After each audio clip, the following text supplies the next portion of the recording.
De schepen van ijs, die zaten in de planken om voor een groot probleem een oplossing te bedenken. De kerk in het dorp, die was te hoog gelegen en minder trappen op. Dat wou wel een zegen. De schepen van ijs hebben niet lang gevregeld. De kerk moest op plaats, dus dat was zo geregeld. Honger in het dorp, daar stond ze stukken beter. Dus moest dat get geduwd, wat goed zo'n 100 meter. 1, 2 en 3, dat gewoon voorbij. En hup en duw, nog één keer.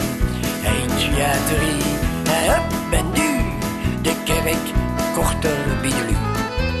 De schepen van ijs trokken dan naar de berg op en zaten eensgezind hun heng tegen de kerk op. Ze duwden volle kracht, de kerk stond erg stevig. Ze hielden zich daartoe, de ganse dag met bezig. De schepen van ijs, die waren niet vergeten om jeder voer.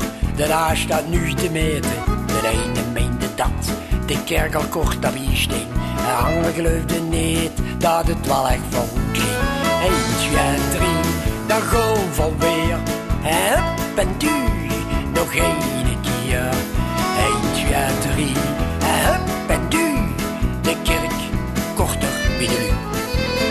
De schepen van ijs willen dat zeker weten en lachten voor de kerk. Voor de ganse breedte, hun kamizelkes neer. Hij is een soort van baken, zo kosten ze dan zien of ze wel echt voor goed gaat maken. Toen komt er een werkman, de kerkentrap naar boven en zocht de kamizel, maar geen van zijn oren. Hij bedacht zich niet, het was maar een arme, en om de kleien met, om zijn kindertjes te wermen. 1, 2 en 3, dat gewoon voor weer. Hup en duw, nog één keer. 1, 2, 3, en hup en duw. De kerk kort op biedelu.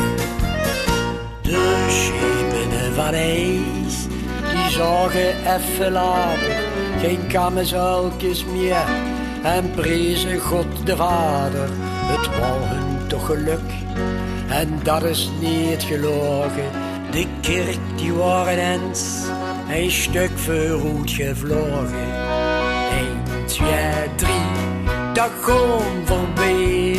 En hup en duw, nog één keer. 1, 2, 3, en hup en duw. De kerk kort op biedelu. 1, 2, 3, dat gewoon voorbij. En hup en duw, nog één keer.